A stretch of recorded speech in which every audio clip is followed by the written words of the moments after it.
엄마가 있고 그 다음에 여기에 뭐 올케가 됐든 누가 됐든 이모가 됐든 타인, 형제 자매라고 우리가 표현하죠. 여기 A라는 사람이 어쨌든 같이 이렇게 있어요. 그러면은 엄마는 뭐를 합니까? 가정주부예요. 그러다 보니까 여기에 자녀 둘이 있고 여기도 자녀 둘이 이렇게 있다고 해요. 근데 요 엄마가 요 네 명의 자녀를 다 뭐라 합니까? 양육을 합니다. 양육을 하는데 이 A라는 사람은 엄마에게 양육에 필요한 경제적부터 시작해서 모든 환경을 다 제공을 해요. 자, 여기서 한번 곰곰이 보세요. 이 아이에게 제공한 건가요? 아니면 엄마에게 제공한 건가요? 이 두 사람의 관계는 굉장히 돈독해집니다. 고맙죠? 그래도 이 아이 양육, 서로는 고마워요. 서로에게는 관계상이 굉장히 좋아요. 그러나 부모 자식 관계 입장에서 볼 때는 A라는 사람은 더 이상 이 아이들을 부모의 권리를, 그러니까 부모로서 의무와 책임을 전혀 못한 거예요. 여기가 끊어져요. 여기에 연결이 되죠. 그러다 보니까 주고 받고 지들끼리 좋아서 그런 것뿐이지 이 아이하고는 관계가 없어요. 물론 이 엄마의 입장에서는 뭡니까? 내 아이 케어하면서 이 아이들을 케어하고 이러면서 양육을 한 것에 대해서 굉장히 만족스럽고 좋죠. 여러 가지가. 여기서 가장 큰 혜택을 보는 사람은 이 엄마예요. 여기서 가장 큰 혜택을 보는 사람은. 그리고 이 아이들은 당연히 부모 자식 관계니까 가지만 이 아이들은 남의 집에 맡겨진 거랑 같아요. 남의 집에. 그 다른 집에, 그러니까 엄마 이쪽에 있는 집에 양육 보내가지고 이 부양하도록 우리가 그걸 뭐라 그러니까 입양? 그런 개념이라고 생각하면 돼요. 입양 보내놓고 그 다음에 돈 필요한 거 제공해주고 어디 학비 필요한 거 있으면 제공하고 이거 이쪽에다 제공한 거지 아이들한테 간 게 아니에요. 양육은 굉장히 중요해요. 뭐가 중요하냐면 감정이에요. 이 감정이 아이들 속으로 들어가야 되거든요. 어디에 감정이 돼? 이 A라는 사람의 감정이 어디로 개입돼 들어가냐고요. 끼까야 일로 간 거밖에 더 있냐고. 여기서 또 감정이 일로 갔고. 이게 굉장히 중요해요. 그래서 우리가 양육은 돈보다 더 중요한 게 뭐냐? 바로 엄마의 감정이에요. 그래서 여자들에게 제가 늘 하는 얘기가 치료에 대한 얘기, 여자들이 안정이 되는 게 굉장히 중요하다고 얘기를 하는 거예요. 왜? 감정을 먹고 살아가는 게 아이들이거든요.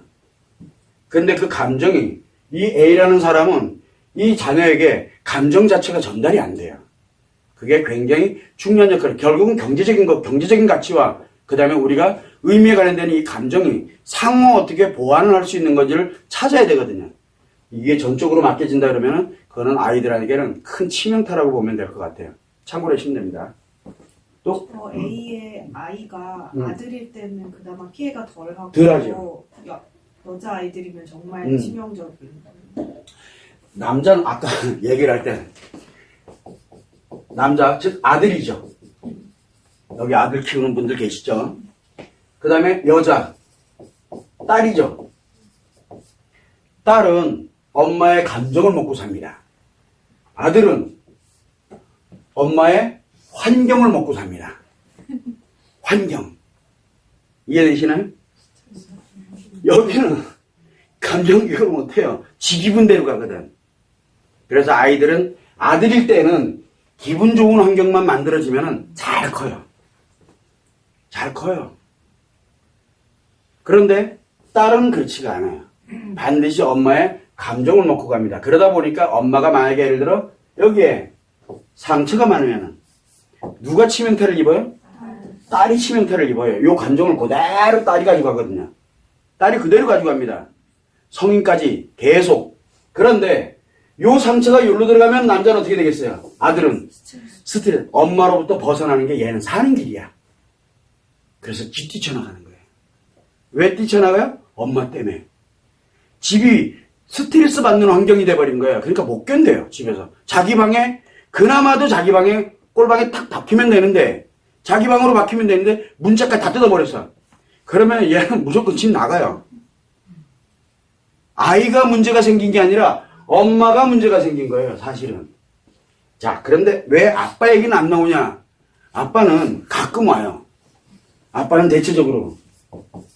아빠는 어쩌다 오기 때문에 어쩌다 한번 탁 하는 거 요건 견딜 수 있어요. 근데 이건 지속적이거든요.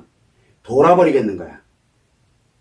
그래서 엄마의 상처는 굉장히 지속적이기 때문에 자기도 모르는 사이에 아이들 같은 경우는 그 방에 이렇게 쿡 처박혀 있잖아요. 예를 들어서 여러분들 아들이 집에 있을 때 어디에서 노는지를 엄마의 시선에서 벗어났는지 벗어나서 노는지 아니면은 내 시선 안에서 놀고 있는지를 딱 보면은 내가 상처가 있구나 없구나를 해석을 할 수 있어요. 아들을 보면 돼요. 내 딸은 끌어안잖아요. 안으로. 상처를 끌어안거든요. 표현을 잘 안 합니다. 대신 말이 없어지죠. 엄마랑 얘기를 잘 안 하려고 그래요. 그런 어떤 형태가 요런 것만 봐도 충분히 알 수가 있게 되는 거예요. 근데 어쨌든 아들에게는 대체적으로 큰 영향을 가만히 놔두면 힐링해요. 지 혼자서. 어디에서? 자기 방에서 게임하면서. 게임하면서 힐링한다니까. 왜 게임하면서 힐링할까요? 엄마에 대한 스트레스가 엄마로 받은 스트레스를 해소하는 중이에요. 아, 그러면 아이가 게임을 만만치 않게 잘한다. 지 스트레스 아니면은 자기 스트레스 아니면 엄마로부터 받는 스트레스라고 보면 돼요. 지가 공부 못해가 스트레스 받아가지고 게임하는 애도 있고, 그 다음에 엄마한테 의도 터져가지고 게임하고 있는 애도 있고, 종류가 많은데 그 근원은 스트레스라는 거죠. 그러나 스트레스가 지속되는 건 이 상처예요. 그래서 엄마가 상처를 많이 가지고 있게 되면 어떻게 돼요? 아들에게도 영향을 미치지만 딸에게도 치명타를 입혀요. 그 상처가 그대로 딸에게 다 넘어가거든요. 그걸 여러분들이 참고를 해주시면 됩니다.